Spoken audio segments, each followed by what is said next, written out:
Hello there. For today's tasting, I've gone to Sicily and to a native grape variety, Nero d'Avola, and I'm looking for a nice, easy drinking, food-friendly, fruit-forward red wine. So the wine I've opted for is from a producer, Cusumano. It's from the 2020 vintage. It's a pure Nero d'Avola, and it's from the Sicilia DOC. So Cusumano are a family-owned Sicilian producer. The company was founded in 2001 when two brothers, Alberto and Diego, took over a family company that had been run by their father Francesco. And they've worked hard and they've built their brand up to be the #1 Sicilian wine brand by volume and market share in the United States. They're known for a range of wines made from both indigenous Sicilian varieties and also international varieties, but are particularly known for their Nero d'Avola. In fact, if you watch many of the other videos from this channel, I have already tasted two of their Altamora wines from Mount Etna. Now, from day one, Cusumano's approach has always been to emphasize the importance of understanding the terroirs that are available for viticulture in Sicily. At the same time, they've adopted and invested in innovative technology wherever possible. So the company's very much been a combination of tradition and innovation, and one that's firmly rooted by its Sicilian heritage. Now, the winemaking is overseen here by a consultant winemaker, Mario Ronco. Mario has a really detailed knowledge of the different terrains that you'll find here in Sicily. And he has to, because he's making wines from 7 different sites from 4 different regions around Sicily. But the advantage of this is that he's working with a huge variety of mesoclimates, different altitudes, aspects and soil types. And this enables him to find optimal growing conditions for the different varieties. I mean, for instance, they have some very high altitude vineyards that are just used for making sharp aromatic white wines. They aim to make relatively elegant Nero d'Avola as a result of it growing in vineyards with some altitude, just to make it a little cooler. And in their lower price ranges, the ability to blend between different vineyards helps them to create complexity in some of these wines. Now, all their wines are made from estate-grown fruit, and the company farms just over 517 in fact, hectares of vineyard, and make somewhere in the region of 2.5 million bottles of wine every year. The company has 2 flagship wines. There's one, Sàgana, which is entirely Nero d'Avola, and then there's another one, Noah, which is a blend of Nero d'Avola with Merlot and Cabernet Sauvignon. In addition to this, they make a range of wines that are referred to as cru wines, each from individual vineyards and grape varieties, just trying to give the best possible expressions from Sicily of varieties such as Pinot Nero, Chardonnay and Moscato. Then also there is this range, which is a much more value-led range of varietal wines from varieties such as Nero d'Avola, Merlot, Syrah and Insolia. And most of these wines are either classified as Sicilia DOC or under the Terre Siciliane IGT. Now, Nero d'Avola is the most widely planted grape variety in Sicily and is often blended with other varietals. It used to be that its name hardly ever appeared on wine labels, but it's much more frequently seen as a single varietal wine these days. And you can make it in one or two ways. You can make quite a big, rich style, which often sees a little bit of oak, or this more elegant, fresh style.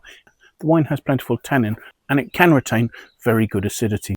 As I say, Cusumano here are aiming to make wine in a much more elegant style.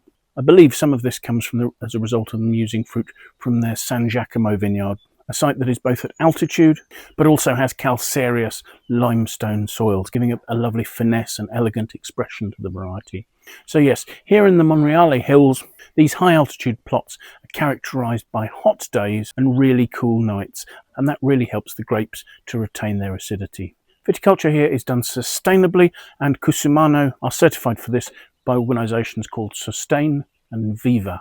Now, 2020 evidently was a year of balance in Sicily. It was a warm spring, but the vineyards didn't get overheated by extremely high temperatures in the summer, and there were ideal harvest conditions in September, leaving healthy fruit with good ripeness.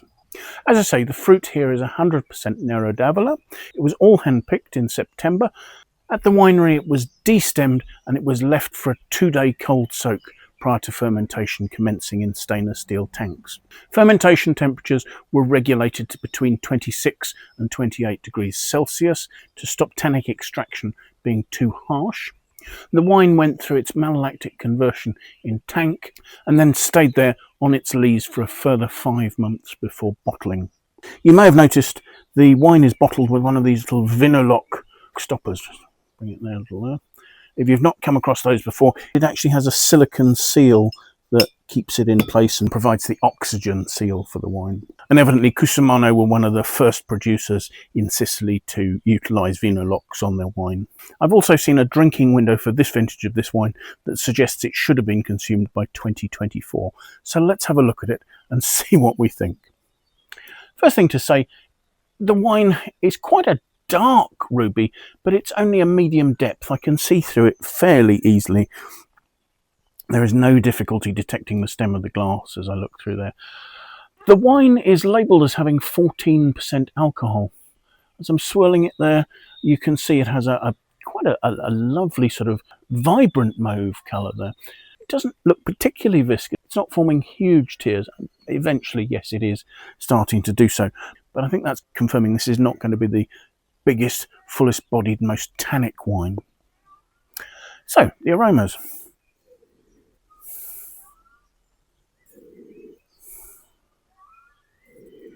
There is a really lovely, rich, open, ripe, plummy aroma coming out of that. In fact, there's a high-toned, almost peony-like perfume sort of at the top of it. It's really quite attractive, but perhaps with a slightly rustic, angular note as well.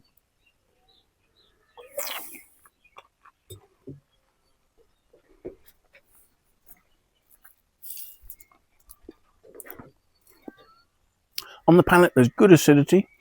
There are plentiful tannins.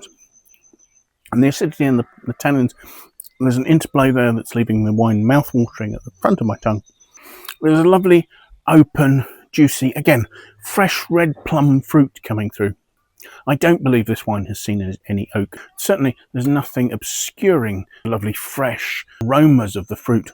The tannins, however, are really quite velvety, and there's an amount of drying grip. There's enough structure to say that I think that this is a wine that is much better suited to being consumed with food rather than necessarily drinking on its own. I'm actually really quite impressed by the openly Italianate style of this wine, despite the fact it's not got a hugely expensive price tag. I will of course leave a link in the notes to the Wine Searcher webpage for this vintage of this wine so that you can see what that price is and if it's available in your market. The flavours are lasting really well. The acidity and the tannins mean that they're lingering, and there is some of that perfumed, attractive red fruit staying around with that, although the finish does perhaps end up a little drying. Again, I don't think that would be a problem for you if you were drinking this with a meal. When I looked at the Wine Searcher aggregated critic score for this wine, it gets an 89 out of 100, and I think that's absolutely spot on. I think this is a really well-made wine. It's quite straightforward. It's not got any great complexity. It's a little past its recommended drinking date, and it's still showing fine. It has vibrant colours, it has fresh acidity, and there's good fruit. There's no sign of it becoming flat and dull. Certainly, it's a wine that's at the much more elegant end of the Nero d'Avola spectrum, but within that style, it's a nice example of that grape variety. I've been delighted to try this. It's a nice, straightforward, easy drinking example of an Italian red wine. It certainly brought me some of the character that I expect from Sicilian wines. So thank you so much for watching. I do hope you've enjoyed the video.